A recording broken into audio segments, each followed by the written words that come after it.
Happy Hump Day! It is February 3rd, 2021. Hard to believe, but here we are. And we are still continuing with Psalm 85, verse 8. Let me hear what God the Lord will speak, for he will speak peace to his people, to his faithful, to those who turn their hearts to God. So yesterday, I said the absence of peace in our lives does not mean God is absent.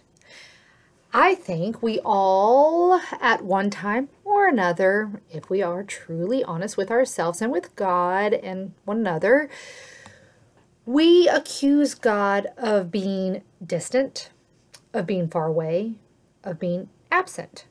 Some even point to the chaos of the world and deny God's very existence. Hiram Clyde has a little friend in his class whose family does not believe in God. And it stems from this very issue. Look at the world. If the world is the way it is, how can there be a God? There is truly no God with the state of the world right now.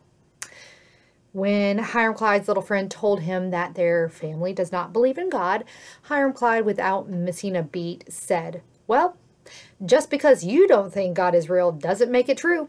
God is real whether you say God is or is not." Wow, I'm proud mom moment, proud pastor moment. We have had, as a family, such great conversations, and we've actually had some really good conversations with Hiram Clyde's friend and also Hiram Clyde's mom, being very respectful and loving towards them and enjoying the conversations about God, who is real. While we might know, as church people, that God is real, we do accuse God as church people, as his faithful followers that the psalmist talks about in Psalm 85.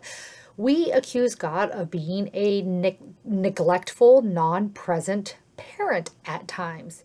Even though, think about this, one of the most repeated promises in all of Scripture from God is that God is with us always. God's name, after all, is called several times in the Bible, Emmanuel. God is with us. God is always with us, whether we acknowledge God's presence or not. This is where Psalm 85 comes in. God is always speaking as well. But God doesn't always speak in the expected ways that we humans might be on the lookout for God to be speaking to us. Just look at the examples in our Bible. So many examples. I'll just say a few of them. God spoke through a burning bush. God spoke even through a donkey. God speaks through the wind, through the stillness and the silence. God speaks through unlikely people like herdsmen and prostitutes and fishermen. And oh my, wait for it, women. What? That is why we have to constantly turn our hearts to God. With intentionality, yes. By carving out space and time, yes. But also by living expectantly, daily living expectantly. Always having an ear and an eye out for God, who is on the move and who is speaking, who is very alive in our world. Maybe we just often overlook God speaking and God working in our lives because we tune our hearts to the ways of this world, the normal ways of speaking and being, that we miss the God-like ways that God is speaking, that God is with us. So, my friends, pay attention today and every day, really, but practice, be intentional about it and pay attention.